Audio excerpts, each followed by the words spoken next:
c'est une protéine qui est très, très importante. La vitamine C, elle agit euh, sur plusieurs cellules. Bon, les carences en vitamine C, ça donne le scorbut. On a de moins en moins le scorbut, mais le problème, on a des fatigues, on a une asthénie, etc. Il nous faut un apport journalier au moins de 200 mg chaque jour de vitamine C. Si on ne mange pas les aliments riches en vitamine C, donc on doit les apporter sous forme de comprimés, de comprimés effervescents, de gélules, etc. On a besoin de la vitamine C. Pour les vitamines B, il y a plusieurs formes. Vous m'entendez toujours? Donc, pour les vitamines B, il y a plusieurs types. On a la vitamine B1, la vitamine B2, la vitamine B3, la vitamine B5, B6, B8, B9 et B12. J'insiste sur deux vitamines importantes. Toutes les vitamines B sont importantes, mais j'insiste sur deux vitamines B importantes. C'est la vitamine B9 et la vitamine B12. La vitamine B9, c'est la vitamine de la division cellulaire. Elle est très importante, c'est ce qu'on appelle l'acide folique. Elle est très importante pour la division cellulaire. Une minute. Donc, la vitamine B9, elle est très importante pour la division cellulaire. Vous allez le voir en quatrième année, on l'utilise pour la division cellulaire et vous l'avez vu d'ailleurs, le dihydrofolate qui se transforme en tétrahydrofolate, c'est à partir de l'acide folique. Elle est très importante chez la femme enceinte. C'est une vitamine aussi qui est importante pour la mémorisation et la concentration.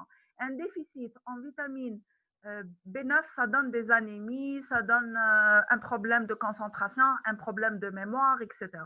On a une autre vitamine, c'est la vitamine B12. La vitamine B12, on le voit surtout chez les diabétiques. Lorsqu'ils souffrent de neuropathie, on l'appelle la neuropathie du diabétique. La neuropathie du diabétique, c'est un défaut de myélinisation des neurones, des axones des neurones. Et ce défaut, ça donne des douleurs neurologiques.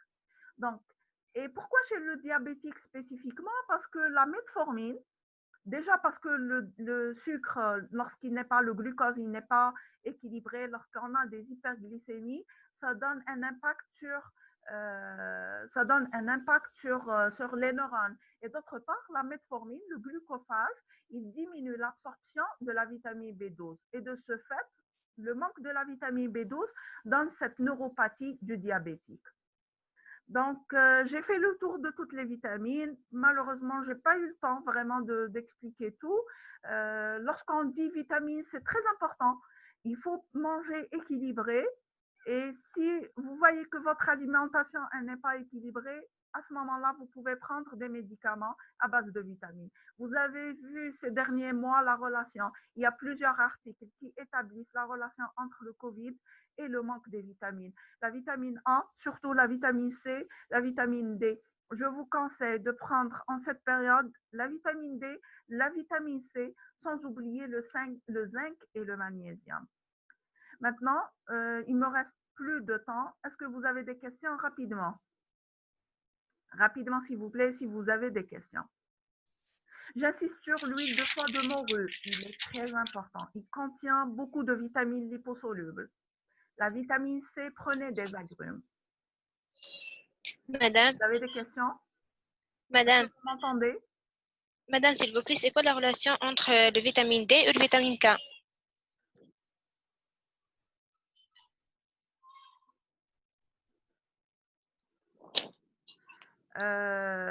Il y a une coupure, si c'est possible. Madame, Oui, j'enregistre. madame, la relation entre le vitamine D et le vitamine K. Bon, j'ai essayé de... La relation entre la vitamine K et le calcium, la vitamine K, elle transporte le calcium, elle est nécessaire au transport du calcium du sang vers l'os. C'est-à-dire, la vitamine D, elle augmente l'absorption intestinale du calcium. Elle augmente le passage dans le sang du calcium. La vitamine K2, elle va transporter le calcium vers l'os. Je vais faire un autre enregistrement. Je vais le déposer sur la plateforme. D'accord, merci. Oui, la vitamine B12, elle est diabétique. J'ai dit que la vitamine B12, elle est importante pour la myélinisation, c'est-à-dire la formation de la couche de myéline autour des axones. Donc, un manque de vitamine B12, ça va diminuer la myélinisation et ça donne des douleurs neurologiques. Chez le diabétique, déjà, la metformine, le glucophage, il diminue l'absorption de la vitamine B12. Et de ce fait, lorsqu'il diminue la vitamine B12, donc la myélinisation, elle diminue et on aura des douleurs importantes, en plus de l'hyperglycémie qui donne un impact neurologique. Oui, presque toutes les vitamines, ils ont un effet antioxydant. La vitamine A, la vitamine E, la vitamine C, presque toutes les vitamines, ils ont un effet et préviennent les cancers. Oui, Madame, s'il vous plaît, ça il a veut eu dire, de la vidéo. oui, Si ça vous- prévient les cancers.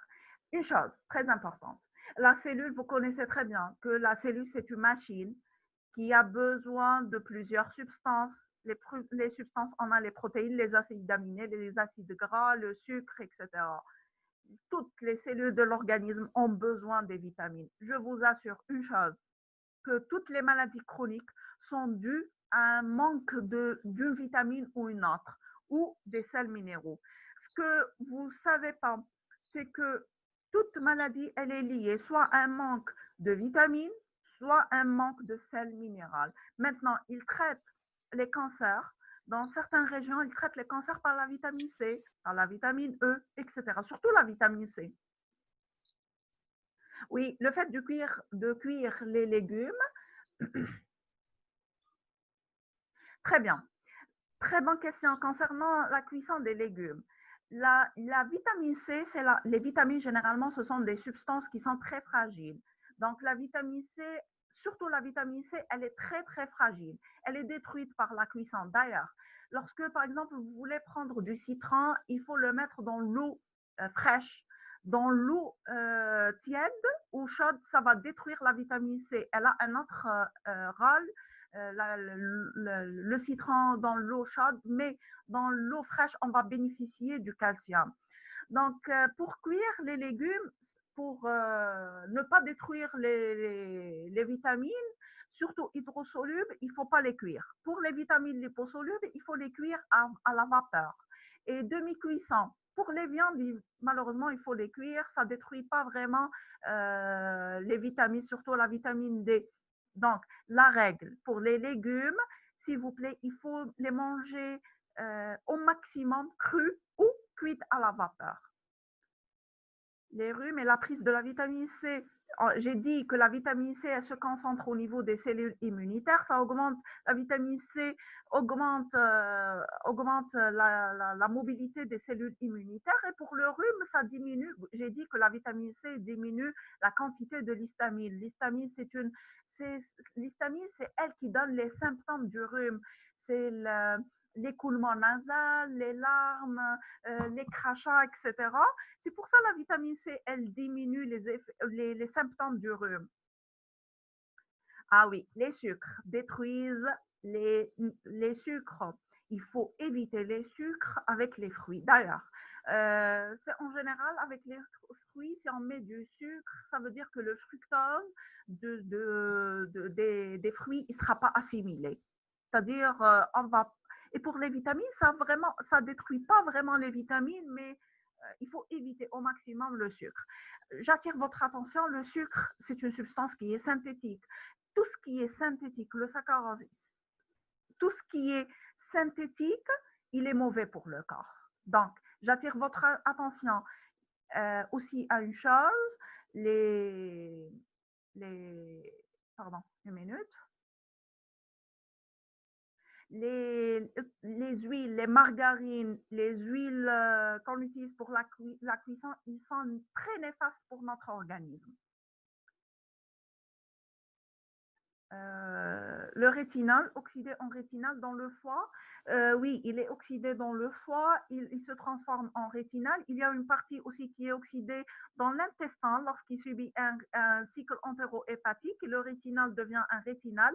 Le rétinal, il sera absorbé. Il est aussi actif que l'acide rétinoïque et le rétinal. Donc, il donne les mêmes effets que du rétinal. En fait, c'est le rétinal qui a une action. C'est le métabolite qui est actif.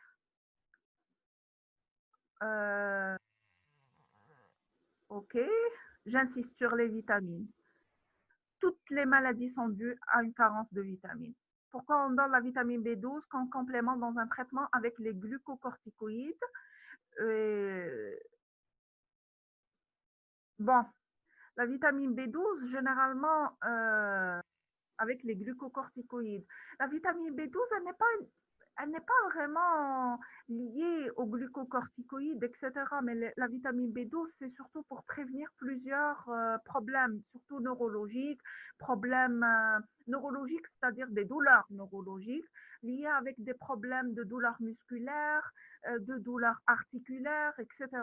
Donc, généralement, on associe la vitamine B12 et à partir d'un certain âge, on doit donner des compléments alimentaires, des compléments, des multivitamines à base surtout de vitamines B12, B6, B8, B3, etc. Oui. Bon. Oui, la prise, est-ce que la prise de vitamines sous forme de médicaments, oui, elle est aussi efficace que la prise naturelle. Oui, elle est aussi efficace. Soit on essaye de prendre le naturel à partir des légumes, etc. Ça ne remplace jamais l'artificiel et le synthétique, mais de préférence, c'est de prendre le naturel, mais on peut les prendre comme complément alimentaire. Surtout en cette période avec le Covid, etc., on a besoin, c'est ce qu'on appelle les carences par besoin majoré. Maintenant, on est en période de besoin majoré, donc on est obligé de prendre de vitamines. J'insiste sur la vitamine D3. Lorsque vous achetez la vitamine D3, achetez la vitamine C, prenez du zinc aussi. Ne peut pas remplacer qu'avec un médicament. La carence, si la vitamine B12, elle se trouve dans le foie, dans la viande, dans les produits laitiers, etc. On peut la remplacer par l'alimentation. Surtout le foie, il est très riche en vitamine B12. Les abats en général. Bon, j'arrête les questions, s'il vous plaît. Ok, je vous remercie. Quand c'est aussi de les IPP, peut-être avec l'absorption. Bon, j'ai pas compris donc je vous remercie. Je dois arrêter. J'ai pris le temps d'une autre séance.